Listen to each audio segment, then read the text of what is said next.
So when I was considering the possible topics for this shiur, my first thought was it should probably be something to do with Shavuos, or at least related to Yom Tov in general. But then after all the news of this week, so then I had second thoughts. I thought maybe we should talk about something in halacha related to current events. And after a brief struggle, I determined that I'll try to talk about both. So we'll see how successful we are. So there's a tshuva in Shalosh Tshuvas Mishpatei Tzedek, which are the tshuvas of Shmuel Garmezon.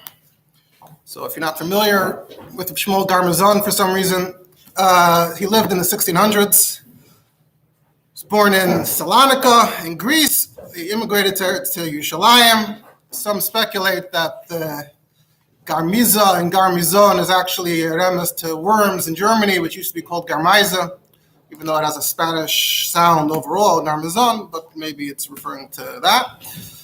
At some point, they sent him from Yerushalayim as a shadar, and then he was captured by pirates off of Malta.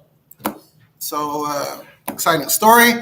There was an organization called the Chevras Pidyon Shvuyim in Venice, and he got in touch with them. Could you please free me? They had a back and forth. They tried to free him. Apparently, things dragged out because the pirates got into a fight over how to divide the loot. But ultimately, he was freed. He ended up in Malta for many years. And then he returned to Yerushalayim. And this tshuva is from after the period when he returned to Yerushalayim. And at that time, he was considered a big posek. He wrote many tshuvas. He's actually also notable for apparently calling out Shabsei Tzvi in a drasha at that point in the Tav Chafs. Shabsei Tzvi stopped off in Eretz Yisroel for a while. He was in Yerushalayim. And in the drashas of Shmuel Garmezon, there's a hint, there's a line about people that make themselves an LAK. Not a good idea to turn yourself into a gachka. And that's understood to be referring to Shabsei Tzvi. Anyway, he passed away in the 1670s, and we have his shut. Mishpatei Tzedek was actually printed for the first time in 1945. He writes the following shaila. Shnas Techiyah, that's the year Taf Chav Gimel, 1663.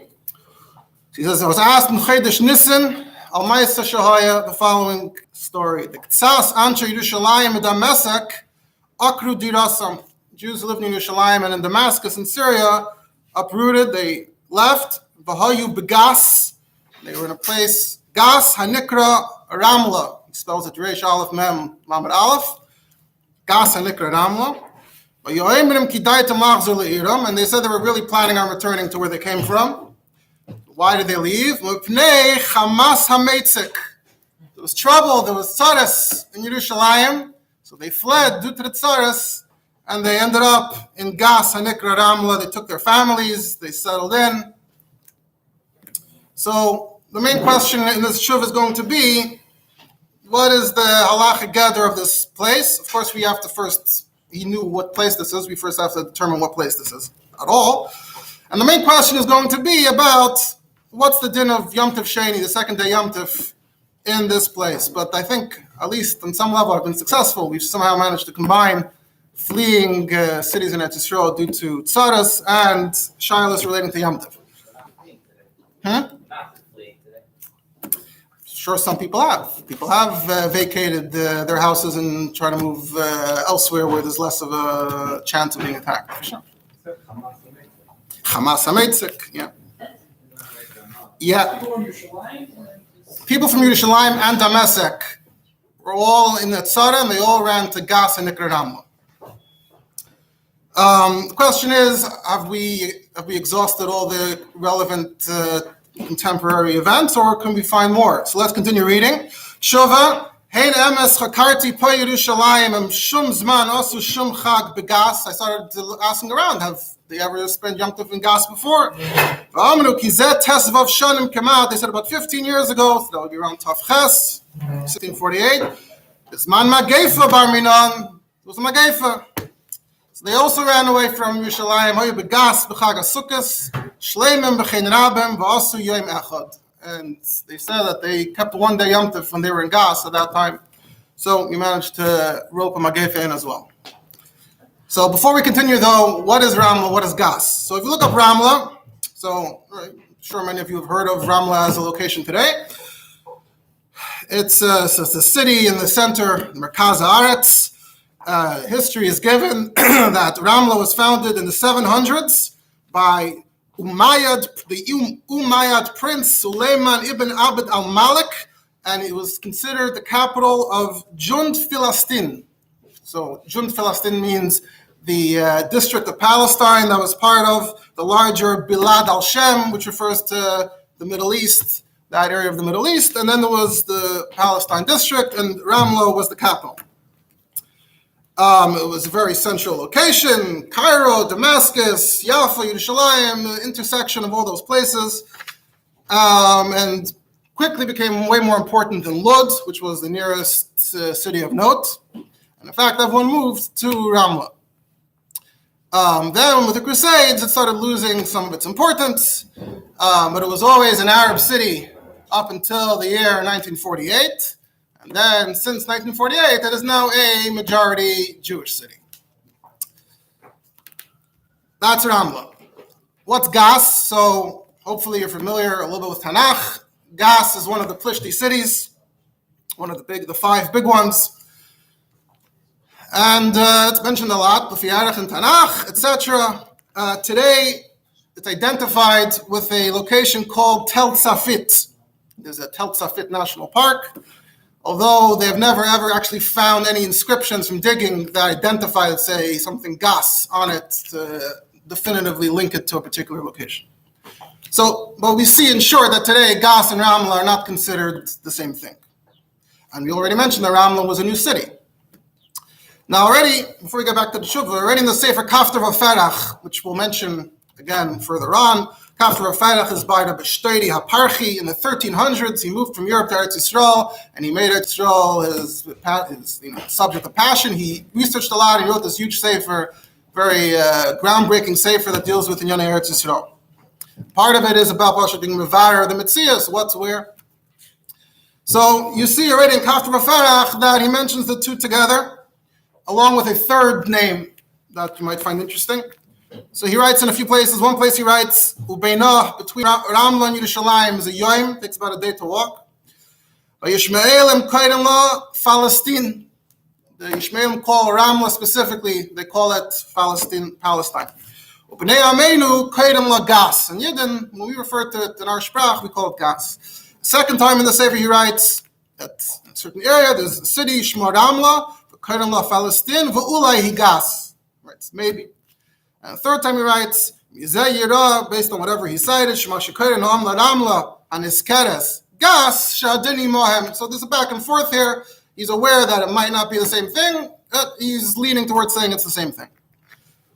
Now there's actually another mucker on this topic of Ramla and Gas from the same time as the Tshuva we began with. It's in the Sefer Get Pashut by the Moshe ben Chaviv, also the 1600s. We can't get into the biography of each one. In Even HaEzer, so there's Get Pashut and Yani Gittin. So he writes, he has an Erech Ramla. He says, it's Achas Recheika Yerushalayim Derech Yoim. It's a day distance from Yerushalayim.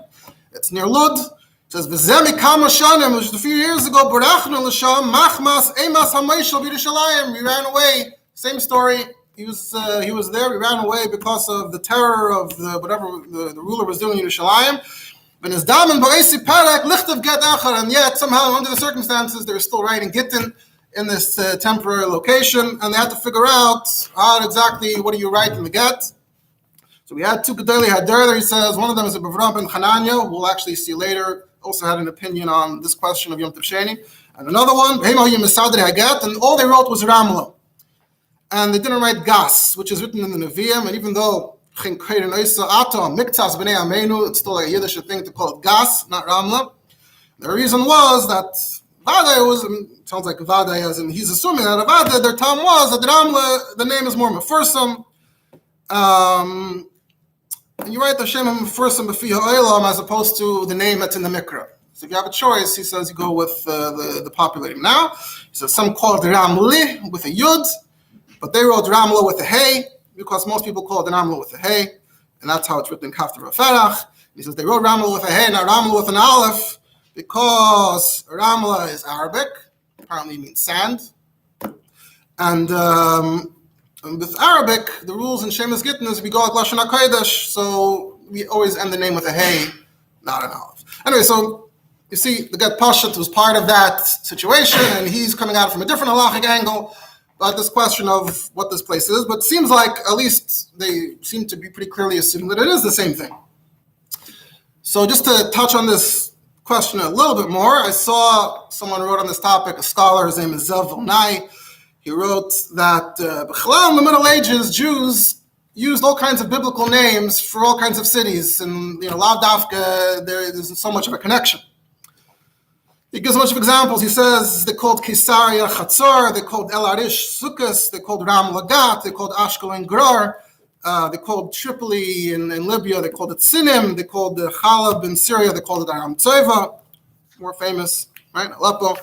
Alexandria, they called Noyamoin, a place called Rashid, they called Goshen, etc. So he says, it's part of a bigger pattern. This happened a lot. I can also point out on my own that we know this from Europe. All the names, Ashkenaz, Tzarfas, Sfarad, back then they even called Russia, they called it Canaan.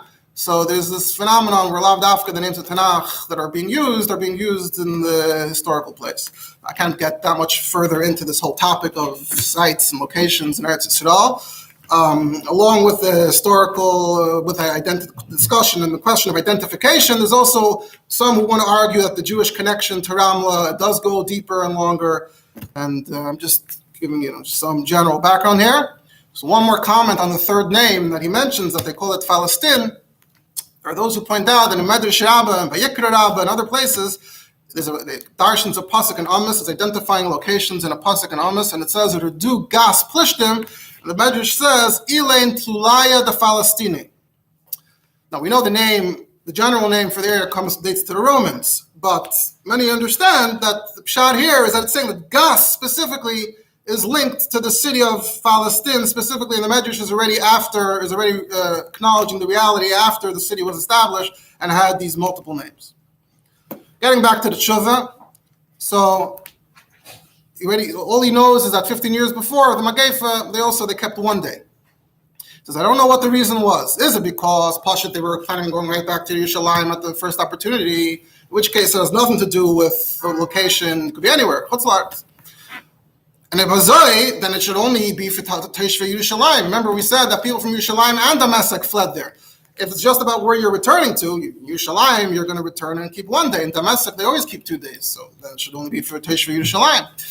Or is there taka minig avesayim biyadayim, and there is a Messiah that the shluchim used to go to Gas bisman re'iyah, like the Rambam says in Perek Hey Hilchos Kiddush HaChodesh. What does the Rambam say there? So just to make sure we're all on board here. So there's a arichas there in the Rambam Perek Hey. Rambam says when there was a Sanhedrin and the Rekevei al pi re'iyah, so everyone in Eretz Yisroel and wherever the shluchim arrived, they would keep Yom Tov of 1 day. And everywhere else that were further, where the shluchim didn't arrive, they did 2 days misafik. The Taka didn't know what day was the Chodesh. Now there's no Sanhedrin, and we have this cheshbon based in Eretz Yisroel has this cheshbon. So we should keep 1 day everywhere, even distant places in the Chutzlar. It's like Bnei Eretz Yisroel, because we're all relying on the same cheshbon.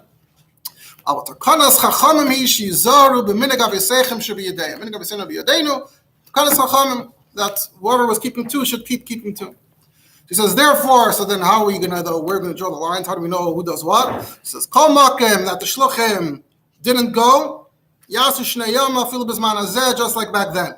B'nei Eretz Yisroel B'zman Hazeh, keep 1, Kim and Hagam, because they never kept 2. They keep doing what they were doing. So, Kumta is that now it's been different say for them, Shetiknu Davar Zeh. And the idea is just keep doing exactly what you were doing up until the change. And he's going to soon touch on the fact that there are some places out of Eretz Yisroel that, because they were so close, they had shluchim, they kept 1 day there. And they should also keep their minhag now, according to this system. So he says, it goes on to say, it has nothing to do with how close you are, not telling krivas makim. So, for example, let's say you live a distance of 5 days from Yerushalayim or less. Surely the shluchim could have come, but you can't say for sure that they should keep 1 day, because how do you know the shluchim went to this place? Maybe they didn't go there because Shaleha Yisham Yisrael. And once they switch to the cheshbon, now you didn't live here. So they should keep 2 days. Or maybe there were Yidden there, but the Shluchim didn't go there anyway. Why? It gives 2 reasons. We have this concept in Gemara, there's a Shas Chayrum between Yehuda and Galil itself. There were times where you couldn't travel, you couldn't really go from here to there. Or the Goyim were picking on the Shluchim, not letting them pass through. So you can't just assume that, whatever is in this radius had Shluchim then, and we're just continuing what they did there. And if it was totally B'krivas Malkim, he says, think about it. All B'nai Mitzrayim should keep 1 day. Well, I mean, they all lived in the northern tip of Mitzrayim. I don't know about the rest of Mitzrayim down there. I don't know if you didn't live there before. He says, Shluchet Tishrei can get there, because if you go, and he says the geography, if you go from Yerushalayim to Mitzrayim through Ashkelon, it takes 8 days or less. That's what the Rambam says. And the same is for most of Syria. And yet, we know for a fact, obviously, they don't keep 1 day Mitzrayim and in Syria. So clearly, it's not about geographical radius. So how does it work? That if it's more than 10 days away, then they for sure keep 2 days, because no chance that the Shluchim went there. They only went 10 days or less. And if it's under 10 days, and now it's possible the Shluchim could have come, so we check if it was in Eretz Yisroel. And it's a place where the Yidden lived b'shas re'iyah during the second kibush, like Usha. He gives a few locations: Usha, Shvarim, Lod, Yavne, Noy, Tveria, etc. So they keep 1 day. So Kumtois, the Rambam is already starting to imply here that there might be places in Eretz Yisroel that do keep 2 days. But I'm saying it's enough that you know that Yidden lived there b'shas re'iyah. He says, and if it's in Syria, like Tzern, Damascus, and Ashkelon, which he's including in Syria, not in Eretz Yisroel, or even further, Mitzrayim, Amin and Maya, so then they follow Minig Abisayim Yadayim, which is Im Yom Echad, Im Shnei Yomim. So it will depend on your local tradition. You have to find out specifically whether there is a local tradition that they kept 1 day. It's not enough that you know that you didn't live there at that time. So there's a difference between Eretz Yisroel and Chutz La'aretz. In Eretz Yisroel, it's enough that you know that you didn't live there, and in Chutz La'aretz, you have to know specifically there was Messiah if it's within a 10-day travel. So then the Rambam concludes, so if it's not less than 10, like certain Chutz La'aretz, and they don't have a minig, and then he says, or it's an Irshanis Chadsha b'midbar Eretz Yisrael. Here he says clearly, like we said before, that if it's a new city in the deserts of Eretz Yisrael, it's a place where Yidden are now, meaning it could be the city was around, but now the Yidden finally arrived. So the Chiddush here is that there's no Messiah here. There's no Messiah of doing 1, there's no Messiah of doing 2. No, if there's no Messiah of doing 1, then automatically, by default, you join the minig of 2. According to Ramla, that includes Irshanis Chadsha b'midbar Eretz Yisrael, or the Yidden only arrived now. So that's the background to the question here of what about Gas and Ramla? Is there a Messiah? That's what he was asking. Do they have a Messiah that the Shluchim used to come here? And now he starts getting into the discussion of this place. So he says, if Gas is Chutz La'aretz Eretz Yisrael, in Trumas and Maisris, which is a more common question, that's a machlekes. The Kafir of Ferach said, the Rambam says Ashkelon is in Syria, and he says, no, it's part of Eretz Yisrael. So it sounds like the same discussion would apply to Yom Echad. And Gas, he also wrote, does Eretz Yisrael for Trumas and Maisris. So does it also mean Yom Echad? He says, no, there's no Raya really to Yom Echad, because it's a different din. Comes to Trumas and Maisris, you have to mevar one thing. It's a part of the kibush, etc. When it comes to this, you have to find out, did the Edom go there? Is there Messiah that the Edom went there? Says the only chiluk between Eretz Yisrael and Chutz La'aretz is that if you know for a fact that Yidden live there, even if you don't have a Messiah, so in Eretz Yisrael, it's enough to know that Yidden were there. Technically, theoretically, they could have lived there and Shluchim didn't come. But there and then we assume as long as they lived there, the Shluchim came. If it's Chutz La'aretz, if you don't have a clear minute that you kept 1 day, then you have to keep 2 days. So in other words, when in doubt in Eretz Yisrael, what he's trying to take out from this is that in Eretz Yisrael, when you're in doubt, meaning you don't know for sure the Shluchim came there, you know that you didn't live there. That means you have a certain amount of doubt. And yet, in a case of doubt, you say, it's enough that we were there, we keep 1 day. When in doubt, even if you know you didn't live there, you're still in doubt, you keep 2 days. So, by the way, just to point out, sounds like based on what he's saying, So even though he accepts that it's called gas, he's not necessarily sure that Yidden lived there Bisman by Yesheni. That's not how he solves this question. As far as he could be Mevarer, he only had 15 years back. And he goes on to say, he says, what's the whole reason that we shouldn't just say, if you're within the radius, if you're within a few day travels, you should automatically keep your mouth? What did the Rambam say? Maybe there was some kind of, you weren't able to travel, or the Regayim. So he says, what's the difference between Eretz Yisroel and Chutz La'aretz? Why does the Rambam make this difference? That Eretz Yisroel, as long as you know that they live there, it's fine, and in Chutz La'aretz, it's not enough. Suffix is a suffix. It's the same suffix. Did the shluchim come there or not? So he says, must be that there's a general kula in Eretz Yisroel. That we're generally more lenient in Eretz Yisroel on this type of thing. And in any way, the whole shas, shema, hoya, shas, cherom, why would you even really assume that? But Eretz Yisroel like gazu. So he wants to tell you, milchat chila, like the Rambam, they never really geyser in a case of a suffix in Eretz Yisroel. So he wants to turn that into a rule apparently about all stakas. Even though the Rambam did not speak about this suffix, which is, in turn, I don't know if you didn't live there. I don't know if they have a Messiah. I don't know anything. But maybe. So he says, based on this, and since they have an edus that they kept one day 15 years ago, they don't know why they did. So we're just going to assume that there is an unbroken tradition going back to Bayesheni.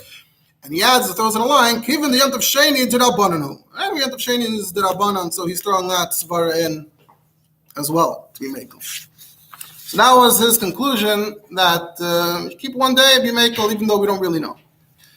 Continues though, he says, Hine b'yesa chacham hashalem Rav Chananya. We mentioned earlier that Rav Ben Chaviv mentions he was there and involved in the get and gat. So Rav Chananya was in gat and Chag Amatzis, so he wrote the following. And it's also printed today. They printed the Tshuvas of Avram Chananya. This is Sefer Beis Avram. And in the back, they printed Shalos Tshuvas, the Malakit, from whatever we have. This is printed there as well. So Avram writes, so the Isi Begat, Anoshim Shakru Dirasa Mishalim Damasek. They came here and they did one day and I asked them, is there an old minig? And they said, no, be a maim la Yisyashu Pa Yisraelim. Back in the day, we don't know if you didn't live in here. So I said, what are you relying on to do Yom Tov one day? And they said, I don't know, one of them said that this place is Eretz Yisroel. So, the Kafta B'Ferach says Gas is Eretz Yisroel.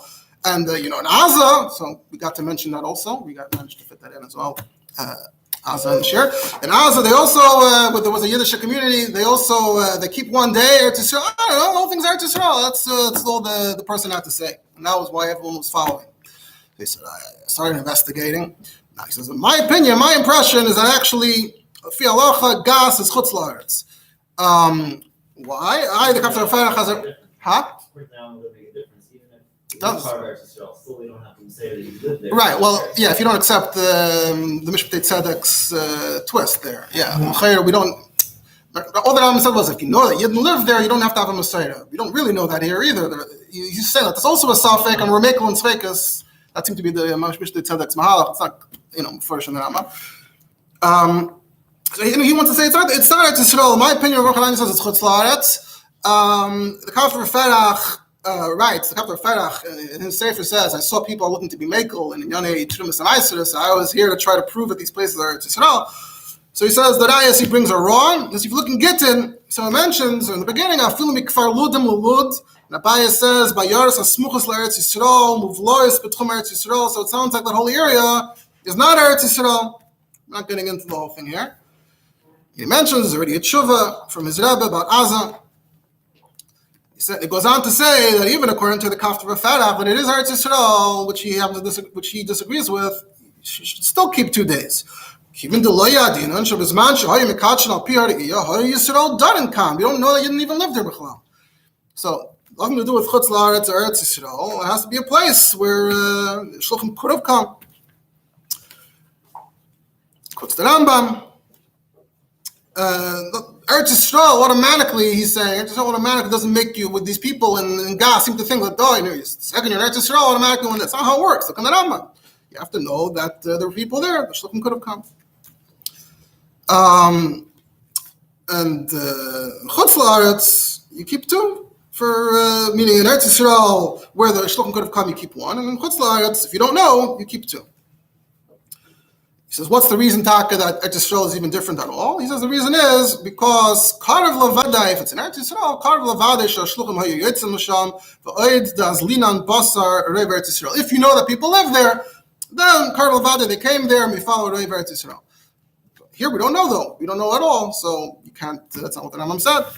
And he seems to be explaining the kula of Eretz Yisroel differently than the way the Mishpat Tzedek explained it.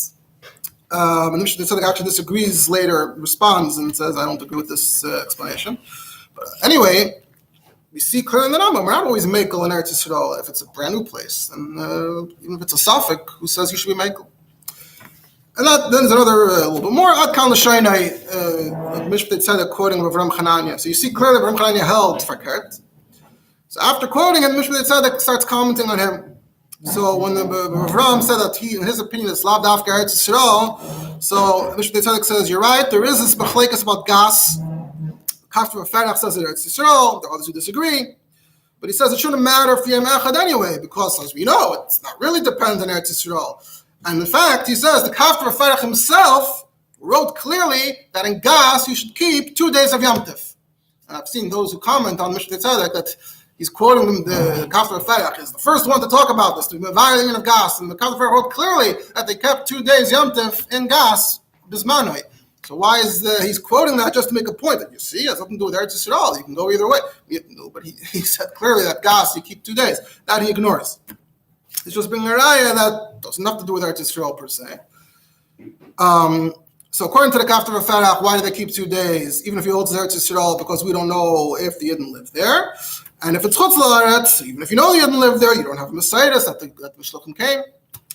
But this is all still, he's just explaining L'shita Sayu. But it seems like he's still sticking to his maskana from the continuation. So when Rav Chananya wrote that the reason why we're mekel when you know Yidden live there without knowing whether Shluchim came or not, he said, Karav Lavada, that they came there. So I don't understand this time at all. We just said it's not totally in Eretz Yisroel. Maybe there's a Shas Chayrim, maybe there's Goyim. So what's the difference between Eretz Yisroel or not? What's Karav Lavada? Maybe there was a Chayrim. So for Kart, he wants to say it's a Hilchas of the lifetime. Taka doesn't really make that much sense.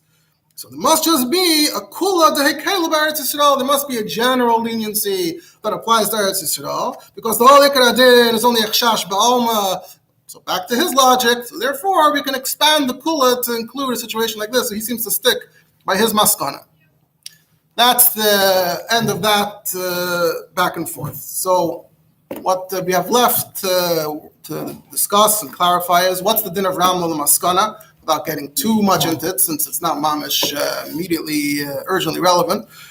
The chalal, the big, you could say a big mystery of what happened to the Rambam Shitta. Oh, the Paiskim are going back and forth about gas, about this place and that place, and today, no one ever heard of it. Everyone knows. Chutz La'aretz, you keep 2 days, it's really keep 1 day. What happened and when?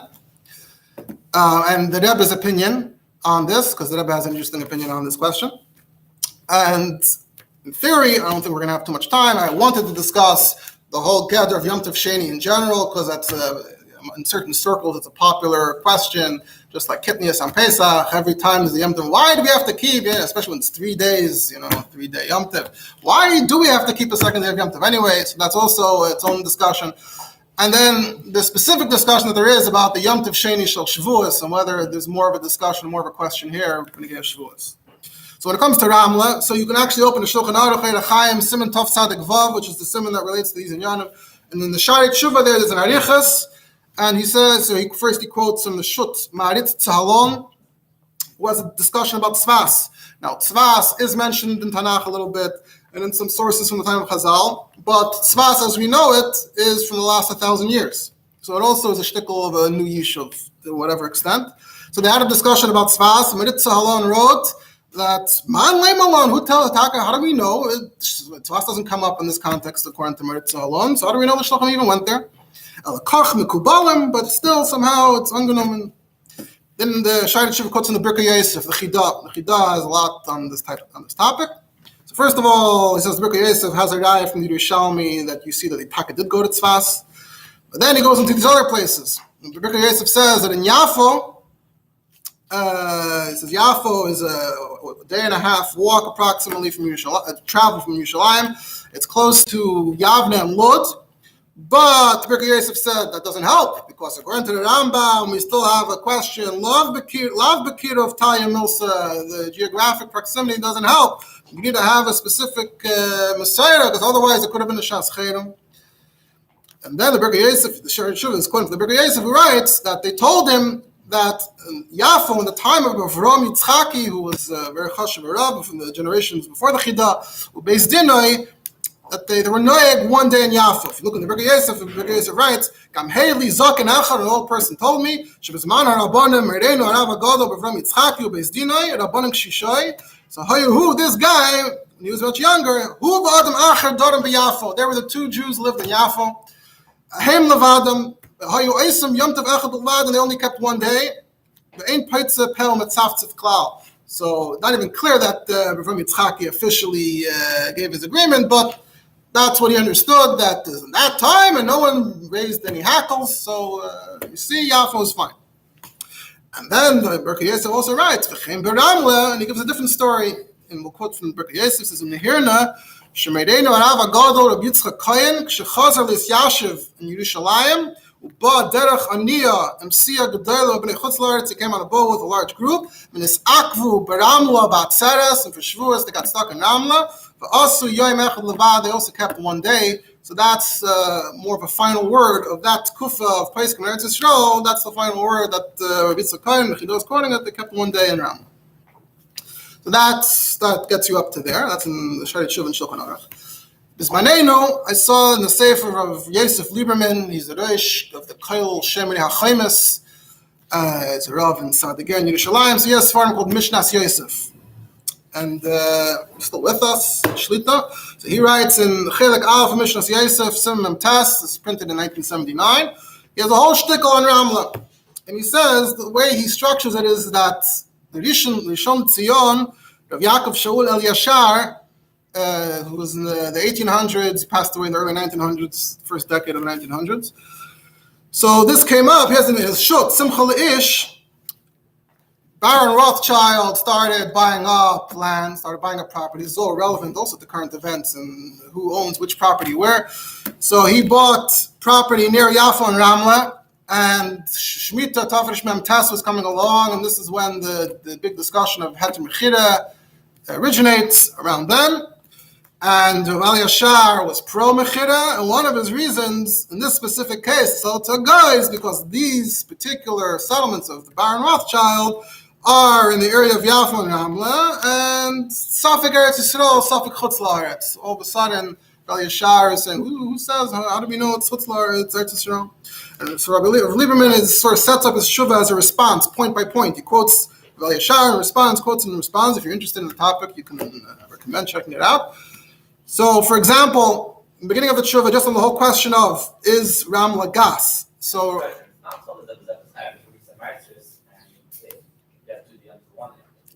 it's not really. There is a difference, though. If it's Eretz Yisroel, then you can be more lenient if you know that there was a yishuv. In this case of gas and Ramla doesn't really help, seemingly, because we don't know if there was a yishuv there. In the case, so in other words, everyone's agreeing that, it doesn't really make a difference. It's not about Kir of Makam, but everyone also agrees that there is a difference in that in Eretz Yisroel, all you need to know is that it was at least an ancient settlement, and in Chutz La'aretz, even that's not enough. You actually have to have a Messiah of keeping one day. I'm not sure if there's any location in Chutz La'aretz left that has that Messiah at all. The Rambam seems to imply there were. Anywhere in Syria? Today, in the last few hundred years, I'm not aware. And obviously, Syria today, not much of a Jewish community there. So much of the question is Ramla gas. So even though we have all these Mekaydas that seem to say that it's the same thing, but Rav Lieberman actually, maybe because he wants to prove that it's less of a problem, less of a question of Eretz Yisroel, he accepts those who doubt that it's connected, and he writes, what they say makes more sense, because we know that Plishtim is Asfas Hayam, Ashdod, Aza, it's all near the sea. And the Ramla is in the Merkaz. So how did Gas end up over there? It's in Nachla, Shevet Yehuda, Binyamin, and Bechlar Ramla is surrounded from all four sides by Ayodas Eretz Yisroel. How did a Plishti city from Chutz La'aretz end up in the middle of, does this make sense? So, La Yitachin, that it's from Eretz Plishtim. Then one of the barrage of the Yisa Bracha was that there were Takasam, the Kafir of Ferach said to keep 2 days of Yom Tov in Gas, in Ramla. So he says, first of all, how's this a raya to the question? We already know that it all depends on the specific place. I think it comes up in the book of Maccabees that they were still like a distinct nation there that was antagonistic. I'm not getting into the whole question of the kibush and this and that, but if it's Plishtim, then there's a lot more of a. You saw the Rambam said that Ashkelon is in Syria. As we know, it's a discussion. So he says the Kafir Ferach said that you have to keep 2 days. That's not a raya. The Kafir Ferach holds that Gas is not Eretz Yisroel. Kafir Ferach actually holds that Gas is in Eretz Yisroel. And the whole reason why the Kafir Ferach mentioned that they keep 2 days was to prove that sometimes in Eretz Yisroel itself you have different minhagim. So what does one thing have to do with the other? It goes on and on in this vein. And Rav Lieberman's maskana is that it's a part of Eretz Yisroel, and as far as I know, that's completely obvious today. No one suggests otherwise. And when it comes to Yom Tov Sheni, that's already been established since before the Chidah. So that resolves that specific question. Now, to move on to the question of what's the story with the rest of Eretz Yisroel? There are plenty of places in Eretz Yisroel that we know for a fact are brand new. So what happened to the Rambam? So there's there are the big kaiftsim that come out. Then there's the lesser known, maybe not in the top 5, but it's called Koil HaTorah. You might see it around in the stores. So in Gilyon Samach Gimel came out in Tafshin Samach Zayin. There's an article on the topic by Rav Yehuda Aryeh Schwartz. He's a Rav in a Shchuna in Bnei Brak, and I'm going to summarize what he writes. So he starts off like this. He says, we all know, everyone knows, ask anyone, that in Chutz La'aretz, 2 days Yom Tov. Sheni Shal Galias, Chutz La'aretz, Gola, Eretz Yisroel, and what else? You keep 1 day. He says, what's not as known is that that's not the opinion of the Rambam. And in fact, according to the Rambam, we should have to keep 2 days in Eretz Yisroel, yeah? He goes on, I'm summarizing, says the big bar plukta of the Rambam Kaviyachol is the Ritva. The Ritva writes, they ask, why in Eretz Yisroel, and he seems to imply that he heard otherwise. Why in Eretz Yisroel do we keep 1 day? And why in Chutz La'aretz do we keep 2 days? So he seems to accept that as a fact. He explains that once they moved on in time, they said, Eretz Yisroel, we follow the Roiv, and everyone in Eretz Yisroel will follow that, and in Chutz La'aretz we follow the Roiv of Chutz La'aretz, and everyone in Chutz La'aretz will follow that. That's the Ritva. Then the person writing goes on and says, he started looking through all the Svarim in the last 1,000 years after that discussed practically, especially the ones who lived in Eretz Yisrael, not just discussing it theoretically. Look in the Kafir Ferach. The Kafir Ferach is only talking from the Shita of the Rambam. Look in the Radvaz. The Radvaz was asked about Azav, Trumas, and Ma'aseres, and in the middle he writes, and you can't bring a raya from the fact that they keep 1 day Yom Tov and Azah, because that's not a din in Eretz Yisrael, that's a din in Shluchim. Maybe Shluchim went to Azah, regardless of its status as part of Eretz Yisrael. Weiter, so the Radvaz only seems to be aware of the Rambam Shita on how this works. Then he gets to Meritz Sahala, he gets to the Mishpatei Tzedek that we just discussed. You see from the whole discussion, back and forth, 2 opinions, but yet it's all revolving around the Rambam Shita and how to apply it in this situation. Even in the Birkei Yosef, that's already the 1700s, we're getting pretty recent. Birkei Yosef, also, the whole discussion is about how do we apply the Rambam to the locations we're familiar with. He says, in fact, you can get as late as the 1800s, the Talmidei Hagra. They came to Eretz Yisroel. We have the Pa'as HaShulchan of Rabbi Yisrael of Shklov. They had, as we know, the Talmidei Hagra had a whole special connection with Eretz Yisrael, and they had the special Aliyah of Talmidei Hagra, and as part of that, Rabbi Yisrael of Shklov wrote a up-to-date sefer on Hilchos Haaretz called Pa'as HaShulchan, and if you look in Pa'as HaShulchan with this din, he brings the list of cities that the Rambam mentions, and he adds Tzvat and Yafo. So that recently, before the modern, before Baron Rothschild and all of that, but it's still the late tough cuffs, I guess. But first half of the 1800s, everyone's still only aware of the Rambam. But that was before new yeshuvim were established. The second you start seeing new yeshuvim becoming established, so things start to change. He writes, Mamish, and now there's not a single place in Eretz Yisrael that keeps 2 days. And everyone seems to be on board from the beginning of the Yishuv HaYehudim around Tafresh Mem, around the 1880s. Everyone seems to be on board with this, that we're just dropping the whole Rambam and we're going to make it across the board, the whole Eretz Yisroel. In a lot of places, you can't be sure that there were old Jewish settlements. I'm not talking about Yericho, I'm talking about completely new places, dozens of cities. All over Eretz Yisrael. Is issues that all over Eretz Yisrael? Is what? Is kind of the guy is that all a lot of cities are still besides all the new ones. Okay, yeah, they're sure there are ones that you can find, discoveries and that stuff. Okay, but I don't think that's relevant to most Tel Aviv is not necessarily. I mean, not that I checked it, but there's a whole huge list of cities and towns and yeshuvim, and you're not going to be able to argue that they're all built on old cities. Doesn't make sense. Anyway, there's no Messiah. You didn't live there. How are you going to prove all? Usually, if you didn't live there, you'd know about it. There'd be something in the Gemara, and you'd be able to identify and figure it out. It wouldn't be a mystery. No, it's man by a sheni. The Ram said it's man by a sheni.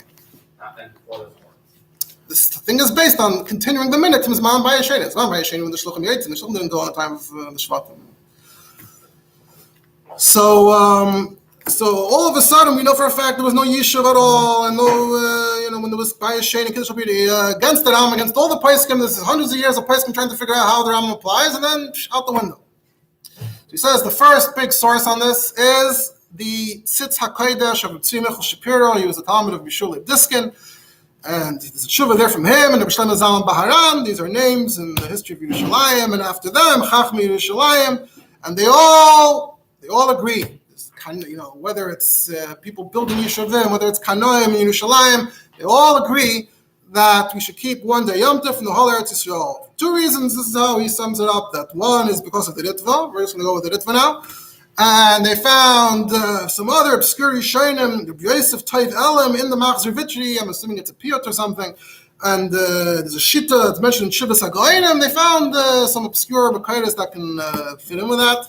And they were trying to medayek maybe from a few more Yishayim. And even in the Rambam, they tried to somehow fit it into the Rambam.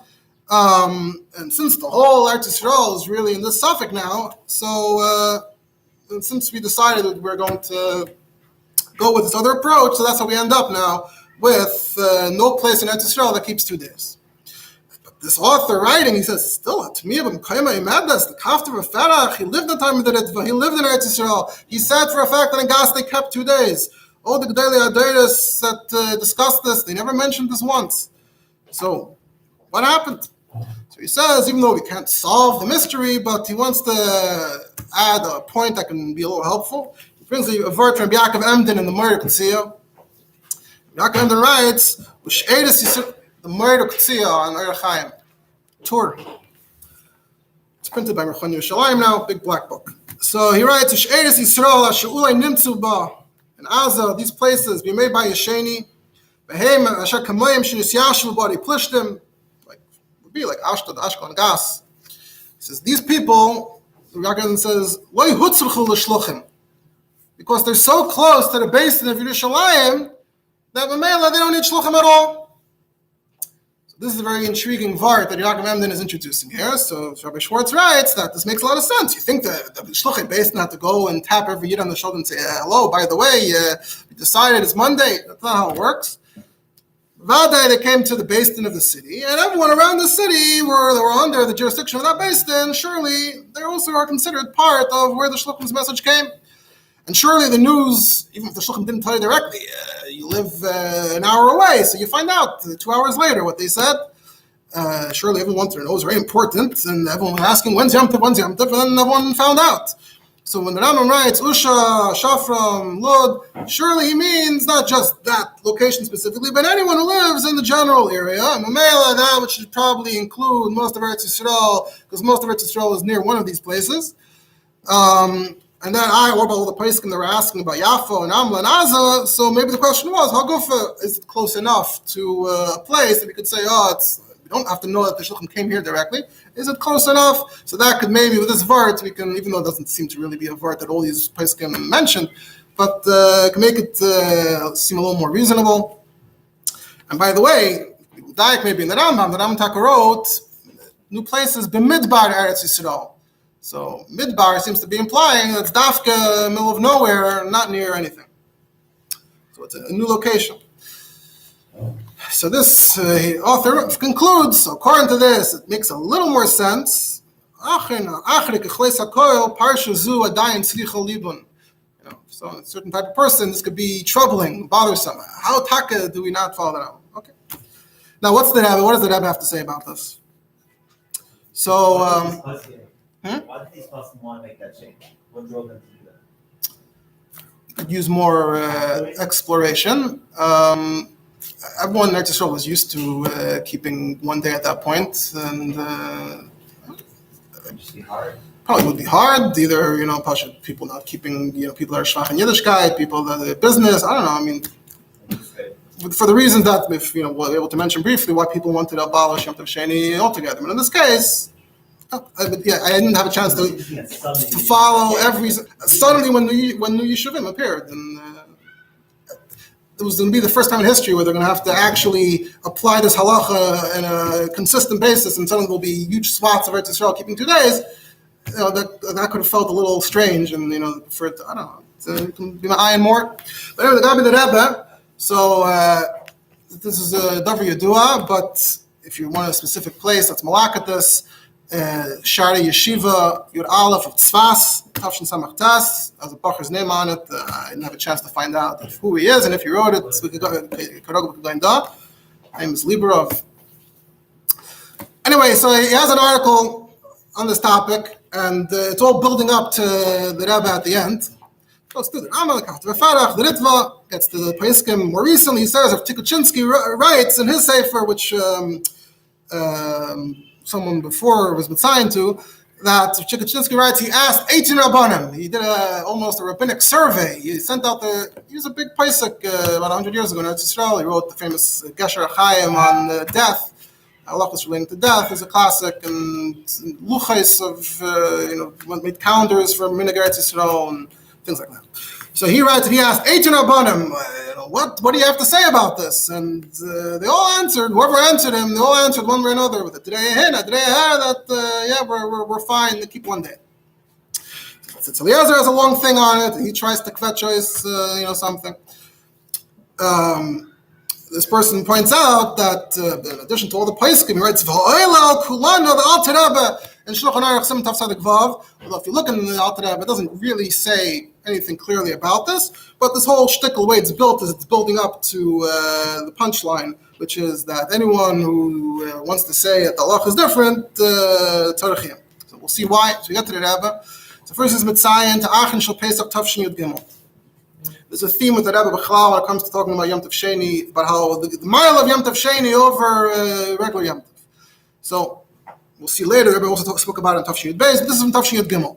So the Rebbe says, Achin Shel Pesach has a mile at Yom Tov Sheni. According to Chassidus, there's a mile of the Torah Dibra Maskul Hav in Yom Tov Sheni Shel Goliath. So it sounds there that there's no mile. It brings a medrash there. Omer Knesset Yisrael, Eretz Yisrael, Yisrael Shem Yom Echad. Achshav Shnei Yomim. Svura HaYisi L'Kabel Schar Al Shneien. Ve'eni Mekabalas Ela Al Yom Echad. I only get schar for 1 day. It's not like I get schar for 2 days, keeping 2 days of Yom Tov. So that's what you take away from Book of the Torah, maybe. But that's only about schar. But the Rebbe says, Megei Yom Tov itself, about it is a mila that we added a second day. The Frat Bazman Hazeh that we have a cheshbon. And we're making Yom Tov Sheni not because it's fake of Yom. We're taka unsure. We're not unsure about anything. Takanas Chachamim of Minhag Avisayim B'Yedeyim. So the Rebbe says that's Yom Tov Gomor B'Toras Vadai. That's how the Rebbe is magdir. It's like the opposite of those who want to say, what's up with Yom Tov Fakart? This is a special takana to feinush keep a second day. And he says it's a mila, maybe more chassidus avart. Like, to make a Yom Tov out of a day that's not a Yom Tov is a bigger oiftu than a day that's already Yom Tov itself. So the Rebbe says l'har from the stories of chassidim. He says the Rebbe gives his usual disclaimer. I didn't hear it from the Shvar, but the Alter Rebbe said he wants to spread the Nesias Kapayim in Chutz La'aretz and Eretz Yisrael, specifically on the second. The Alter Rebbe wanted to add a second day of Yom Tov in Eretz Yisrael. That's the vart of the famous vart. Also mixing two different things. I'm not going to try to pronounce the word without looking it up, but you're mixing two different dishes together this day and that day. So this is vart from the Alter Rebbe that he wanted to implement Yom Tov Sheni even in Eretz Yisrael. Rebbe says that there's a link to Golus, and in parentheses, where it's printed in the Hebrew, Sha'arei be'eretz Yisrael yeshnom kama v'kama mekaymes shebehem ein oisen Yom Tov Sheni. So the Rebbe is saying something that this place in Eretz Yisroel you don't keep Yom Tov Sheni. And then the Rebbe goes on to make a connection to the Gula, whatever. During this in the Melech B'Mesiboy, in the Suda of the second night of Sukkot, Tavshin Chavtas, second night. So there was a discussion there at that meal about the new Yishuvim, Shenich B'Shu'ata, because 6-day war, now there's new places. And those places, Shalai Hayu B'Nimtza B'Zman Shekitshu Al Pi Ha'Re'iyah. And the implication of that conversation also seems to be that the Rebbe was saying that these are surely so new, we just capture them now. So surely you have to keep 2 days. But the main marker, maybe some of you have heard it, is the Yechidus that was printed in a number of places from Isru Chag Shavuos, Tavshin Lamed Vav, with Rabbi Yisrael Tzvi Glitzenstein, who was at the time a shliach in Eilat. And the question was about Eilat, because Eilat is the southernmost place in Medinas Yisrael. And there's specific, unique questions about the gather of Eilat halachically. So he was asking the Rebbe, should he keep 2 days Yom Tov? Because of that. So the Rebbe said, you said you asked to Rabbanim, they told you what to do, you listened to them, to do 2 days apparently. And B'chlal, when you're talking about 2 days Yom Tov, the Rebbe says, it's not really shayach to the whole question of Eretz Yisroel, Chutz La'aretz, which is the question of Eilat. It's shayach to the Psak Din, if the Shluchim came or not. And if the Shluchim didn't come, you have to make 2 days Yom Tov. And since in Eilat, the Shluchim didn't come, so therefore you have to do 2 days Yom Tov anyway. Yois, that it's a little politicized, that people that say that Eilat is Eretz Yisroel. It's not. So do 2 days Yom Tov, but the Tanai that it's not in my name, and that it's Bachashoy, darf nicht ausreißen sei die Egen. I don't want to say his name. There was a Rav, a guy who made a tumult about Tel Aviv and about near Tel Aviv. That you should make 2 days Yom Tov there also, because the Shluchim didn't come there. It's a new Yishuv. He made a tumult at the time, and they covered it up. Silenced it. So if there's a place even in Yerushalayim where the Shluchim didn't come, you have to make 2 days Yom Tov. I don't know why today the Rabbanim are quiet. We'll get to that in a second. The Rebbe doesn't come on the Kivei Gesvara. Go on. If you're saying that in Yerushalayim there are places that Shluchim didn't go, there should be 2 days. Yeah. So he's not naming on the part of Kivei. Who? Yeah. You're saying even near Yerushalayim. That's at least the way it's written. I don't know why the Rabbanim are quiet. Maybe they're afraid of machlekes. But you should do like I told you. Keep 2 days Yom Tov. It should not be in my name. It should be quiet. What's with saying better happen? Tell them that you're not doing it because Eilat might be chutz la'aretz. Better to tell them that it's because the shluchim didn't come to Eilat. There are other sources about the Rebbe's yachas to Eilat, pretty consistent over the years. I'm not getting into that now, but we see here that in the course of the discussion, the Rebbe said Yom Tov Sheni and it should be machmer. And that would be more acceptable to people. Tell them that you're being machmer about that. So this also seems to be the Rebbe's, besides the Rebbe's unique opinion on Eilat, it seems to be the Rebbe's unique opinion about this question.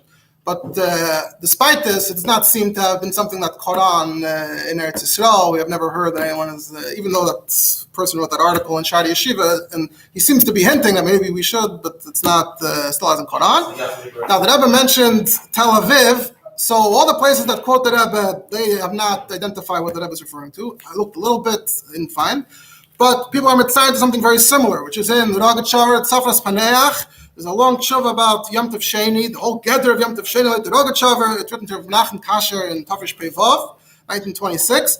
And in the middle, there's a line there that gets quoted a lot. Ukvar zeh kama yud dalad shana, 14 years, shekasavti lachasti, I wrote to my son-in-law, who was Yisrael Abba Sitrin, shu rav be peitaf at Petach Tikva. Mitaka was a rav there from the summer of Tafish Ayin Aleph, 1911, so about 14, 15 years. I wrote to him 14 years ago, Sheyinagu Beis Yom Tov. So meaning, Yom Tovim, that so the Rogachover, Taka wrote, Befedish, Paskin to his Eidim, that you should keep, Petach Tikva was a new Yishuv, you should keep 2 days. He's following the Rambam. So, now, Petach Tikva is somewhat near Tel Aviv, so is that what the Rebbe meant? Hard to know. Maybe we'll find something else. I also saw elsewhere the Metzayin at the B'Vavel, Brisker, the Griz. They say he lived in Yerushalayim, in a neighborhood in Yerushalayim, and he was chayshish, they say, and he did not do malacha on Isri Chag. And the Shlomo Zalman Auerbach was wondering, you live in Yerushalayim, how do you have a suffix? How did you come up with a chash here? You live near Makam, I don't know, good question. Right, that's, others point that out, why are you even calling it a kula? You're also not going to, anyway, the way they say that he didn't do malacha, and someone said, you're living mamish in Yerushalayim, how could you have a question about shluchim? And some explain, those who like to explain, they say that no, maybe they didn't live right here. And according to the Bible, if they didn't live here, the neighborhood was over there, the other direction. You took it very literally, and you don't know, so, who knows? That, of course, is at odds with the Yaakov Emden and that whole approach. I also wanted to discuss the whole question of Yom Tov Sheni nowadays, and those who have raised doubts about it over the generations, but we don't really have time left. I'll note generally there's a work on the subject by Meir Ben Yohu called Yom Tov Sheni Shel Goliath. Just for one example, this came up already with the Anusim, the Moranos who got out of Spain and ended up in Amsterdam. And for some of them, they had sort of created this their own imaginary version of Judaism. They didn't actually have a way to learn.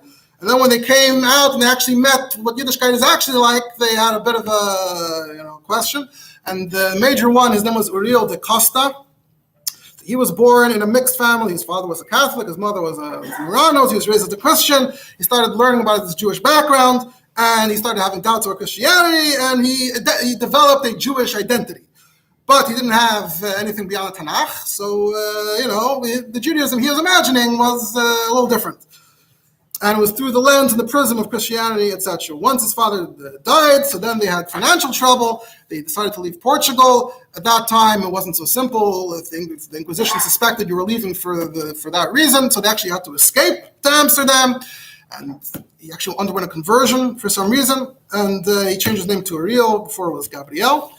And all of a sudden, he discovered what Yiddishkeit is actually like. And it was very shocking to him. And he wrote, in 1616, something called, I didn't check how to pronounce it, but it's called Propostas contra a Traditio, Propositions Against the Tradition. So, challenging Torah Sheba'al Peh. And he wrote 11 challenges. So, based on Tanakh, this is how we should do things, not like this, not like Torah Sheba'al Peh says.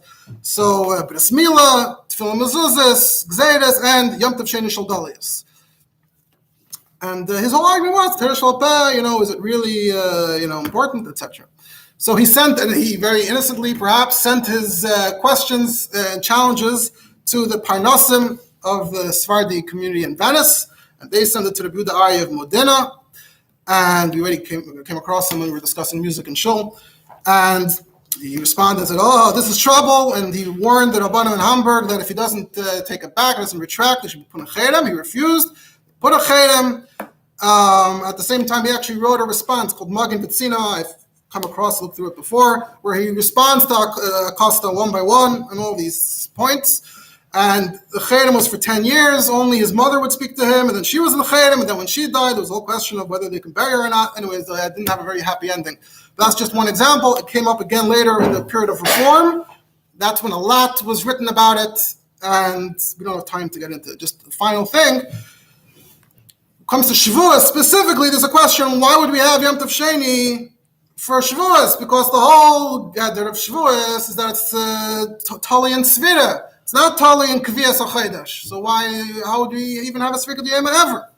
So there's discussions in Shavuos, and it's famous that there's two contradictory Shavuos of the Chassam Sofer about whether you could be Mekel for this reason, especially on Yom Tov Sheni of Shavuos, the Rebbe is going to mention we don't carry Sfeikas over from month to month, because then otherwise the Sfeikas D'Yemis will keep on expanding. So you assume that that by a month, by the time a month passes,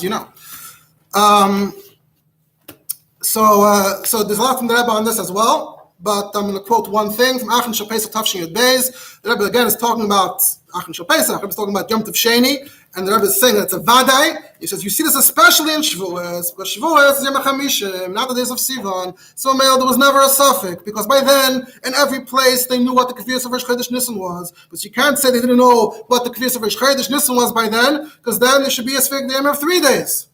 That could be all the time.